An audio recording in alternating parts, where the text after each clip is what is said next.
Hi, I am Berlin Chandreshia. என்னோட kids 2 பேரும் ஐகா ஸ்கூல்ல படிக்கிறாங்க. நான் ஃபர்ஸ்ட் கிட்ஸை ப்ரீ ஸ்கூல் சேர்க்கணும் அப்படின்னு சர்ச் பண்ணுறப்ப எனக்கு பெஸ்ட் ஃப்ரீ ஸ்கூலாக கிட்ஸ் மேத் ஸ்கூல் வந்து தெரிஞ்சிச்சு. நான் என்னோட ஃபர்ஸ்ட் ஹிட்டை வந்து கிட்ஸ் மேத் ஸ்கூலில் தான் அட்மிஷன் போட்டிருந்தேன். அங்கே குழந்தைங்க கிட்ஸோட கேரிங், அப்புறம் ஆக்டிவிட்டி பேஸ்ட் எஜுகேஷன், மோட்டிவேஷன் இதெல்லாம் எனக்கு ரொம்ப பிடிச்சிருந்துச்சு. ப்ரீ ஸ்கூல் கம்ப்ளீட் பண்ணதும் கிரேடு போகிறப்ப சேம் மேனேஜ்மெண்ட்லேருந்து ஐகா ஸ்கூல் அப்படின்றத ஸ்டார்ட் பண்ணாங்க. நான் என்னோட கிட்ஸை வந்து ஐகா ஸ்கூல்லையே வந்து சேர்த்துட்டேன். அவங்களுக்கு ப்ரீ ஸ்கூல்ல கிடைச்ச சேம் கேர் அண்ட் சப்போர்ட் வந்து இங்கே ஐகா ஸ்கூல்லையும் கிடைச்சிச்சு. டீச்சர்ஸும் வந்து ரொம்ப டெடிக்கேட்டடாக ஸ்டூடெண்ட்ஸ்க்காக ஒர்க் பண்ணுறாங்க. ஸ்டாஃப்ஸ் எல்லாருமே வந்து பேரண்ட்ஸ் கூட ரொம்ப ஃப்ரெண்ட்லியாக கம்யூனிகேட் பண்ணுறாங்க.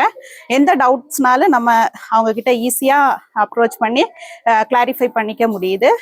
ஸ்கூலில் வந்து எல்லா கிட்ஸ்க்குமே ஸ்போர்ட்ஸு, ஆக்டிவிட்டீஸ் இதில் எல்லாமே ஆப்பர்ச்சுனிட்டிஸ் எல்லாருக்கும் கொடுக்குறாங்க. ஒவ்வொரு கிட்ஸுக்கும் எதில் இன்ட்ரெஸ்ட் இருக்குது அப்படின்றத வந்து அவங்க கண்டுபிடிச்சு அந்த குழந்தைங்களை அதுல ரொம்ப மோட்டிவேட் பண்றாங்க. என்னோட குழந்தைங்க இந்த ஸ்கூல்ல படிக்கிறத நான் ரொம்ப சேஃப் அண்ட் செக்யூரா ஃபீல் பண்றேன். குழந்தைங்களோட ஸ்டடீஸை பத்தி பேரண்ட்ஸ் டீச்சர்ஸ் மீட்டிங் வச்சு மந்த்லி 2 months ஒன்ஸ் அப்டேட் பண்றாங்க. இந்த பெர்ஃபார்மன்ஸ் ரிவ்யூ வந்து ஒரு குழந்தைங்களோட ஸ்டடீஸ் பத்தி தெரிஞ்சுக்கிறதுக்கு ரொம்ப ஹெல்ப்ஃபுல்லா இருக்கு. அப்புறம் ஐகா ஸ்கூலோட விஷன் பாத்தீங்கன்னா லேர்ன் டுடே லீட் டுமாரோ. இதுக்கேற்ற மாதிரி இங்க படிக்கிற ஸ்டூடெண்ட்ஸ் எல்லாமே ஃபியூச்சர்ல வந்து எல்லா துறையிலையும் வந்து பெஸ்டா வந்து ஷைன் பண்ணுவாங்க அப்படின்றது அளவுக்கு இங்க எஜுகேஷன் வந்து ரொம்ப குட்டா இருக்கு. தேங்க்யூ.